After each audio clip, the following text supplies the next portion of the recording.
This Saber Golf video is on pitching. So the difference between chipping and pitching really for me comes down to the wrist action through the shot. If I'm going to hit a small chip shot, I'm going to keep my hands very much secure right here, not going to rotate, not going to hinge.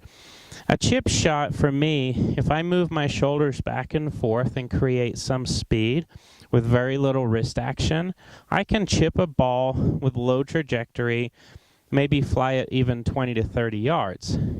If I chose to use a 7-iron or a 9-iron and did the same action, I could pitch it out there 50 yards and it would roll out to maybe even 75.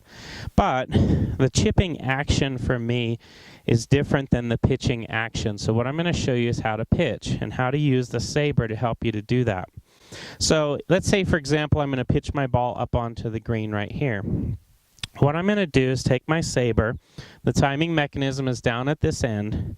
As I go back, I'm actually holding the light end of the Saber. This is the end that you want to use for this drill. And as I go back, I can set that shaft of the Saber at parallel. Now that ball will roll back and forth. So at this point, this is where we max out the chip, okay? If that ball stays at this end of the Saber and it doesn't roll into your hands, that means you're chipping, okay? You're keeping that club and that shaft down below horizontal. The second I go up here, even if I haven't really used much wrist, if I go back and that Saber tips upward, now higher than horizontal, now that timing mechanism is down in my hands. At this point, I've really loaded up some good energy. And as I move my body, I don't have to snap my wrists hard. As I move my body, you're going to hear that ball snap to the bottom. So halfway or below halfway is a chip. This is typically going to produce a low, soft shot.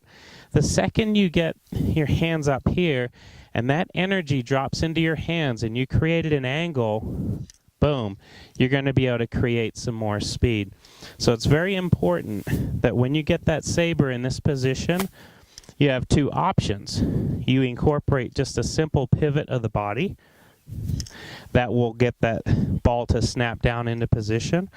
Or if you want to add more energy, you create more wrist hinge and actually use the acceleration of your hands and arms to also create that pitch. So with a sand wedge, if I go back to here, just a gentle set and pivot my body, that's only going to go about 30 yards. Also with a sand wedge, if I go back here, set my wrists a little bit more, and then actively use my wrist action, that same sand wedge is now going to go about 50 yards. So hopefully this demonstration of how to use the Saber and how to set your wrists will really help you with your pitching.